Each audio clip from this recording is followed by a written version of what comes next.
So, in my run up to set up Mr. Biden's press conference tomorrow, was I unfair to him, Doctor?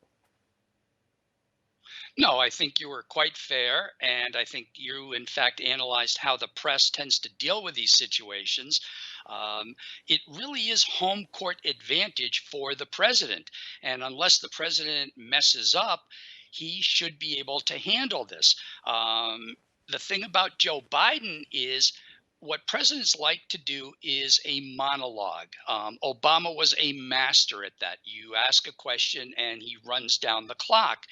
If if Biden does that, Biden probably will cause himself more trouble than if the press, in fact, asked him additional questions. So I think that's a trap that Biden could fall into Because he'd make gaffes if he starts to do a monologue? Is that what you're implying? because he'll sort of wander away from the talking points.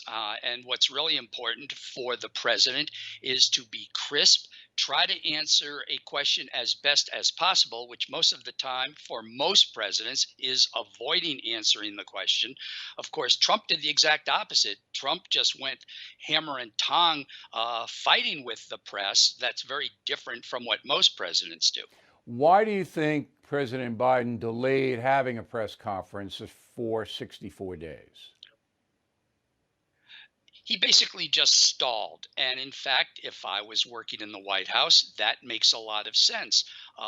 You want to do no harm. And if he has a press conference, what benefit does it do for the White House? It'll let the press say, yes, now the president is addressing our questions to the American people. Most of the American people, this is not at the top of their list for what's most important is a presidential press conference. So the White House really just delayed having any kind of press conference. By the way, it's not just press conferences.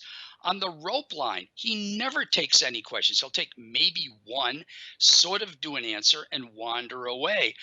During photo opportunities at a factory floor or anywhere, he doesn't take questions. So it's really not just a press conference. It's just the strategy of the White House is to avoid having Biden answer almost anything directly. But by doing that, they put more pressure on him tomorrow. So, coming off the stairway, falling down, he's now in, and people. I was on a Hannity radio program today, and Hannity was talking about the stairway situation.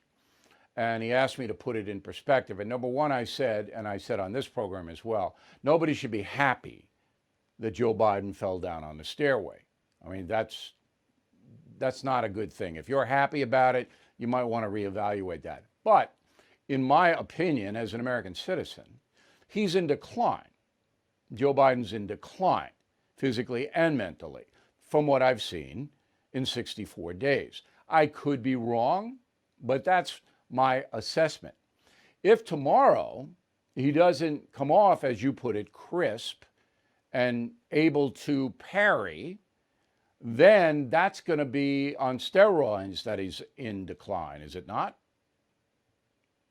Yes, there is a lot of pressure on Joe Biden to do well, to show that he is in command of the facts, that he can articulate his point of view.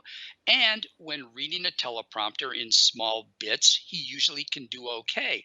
What he will do is try to show empathy and compassion. That's really been his MO during any of his speeches.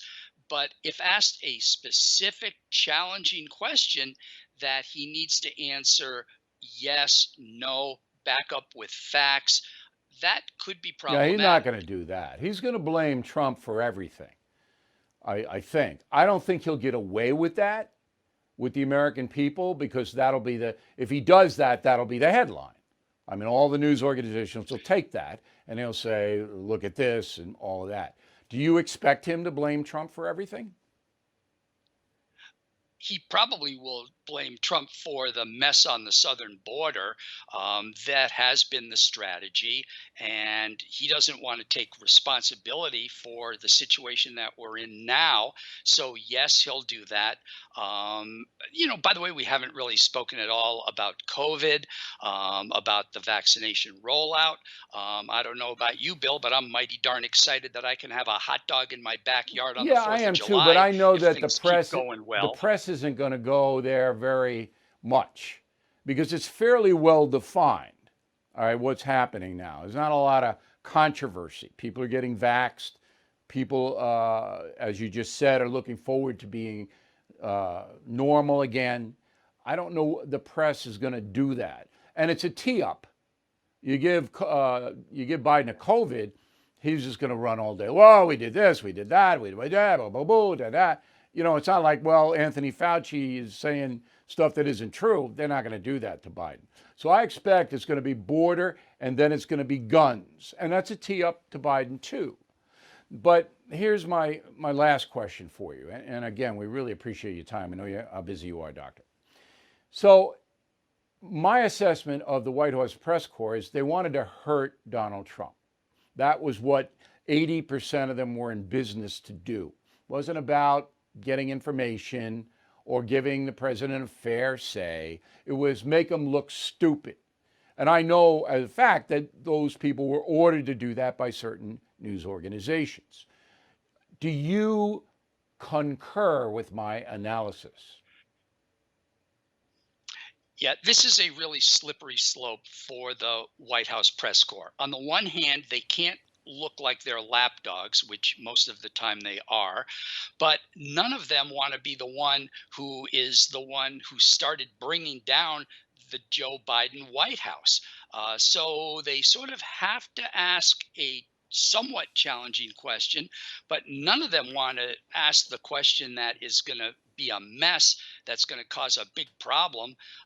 That just isn't in their wheelhouse either. Yeah, but you agree with me? They wanted to hurt Trump, generally speaking. Oh, absolutely. Okay, and not generally speaking. That's the big difference. Peter Doocy of Fox News, he will try to hurt Biden.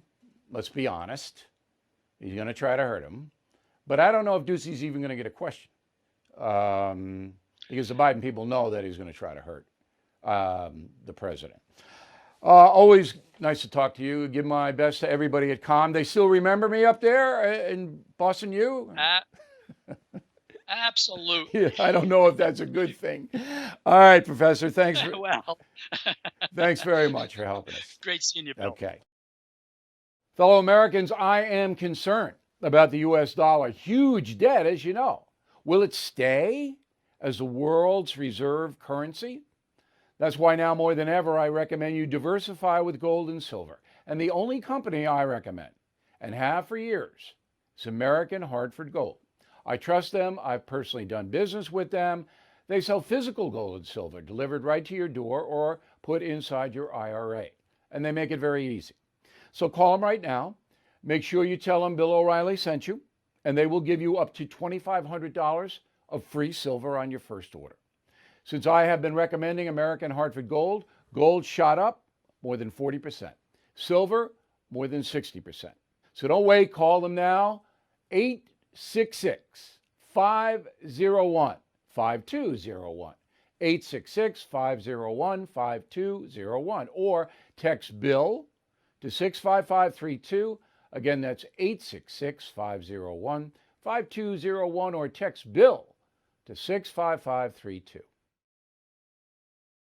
Bill O'Reilly here. Thank you for watching this video, and make sure you subscribe to the First TV YouTube page. Just hit the big red subscribe button below, and you'll get clips and highlights of my program, The No Spin News, every single day. We'll see you soon.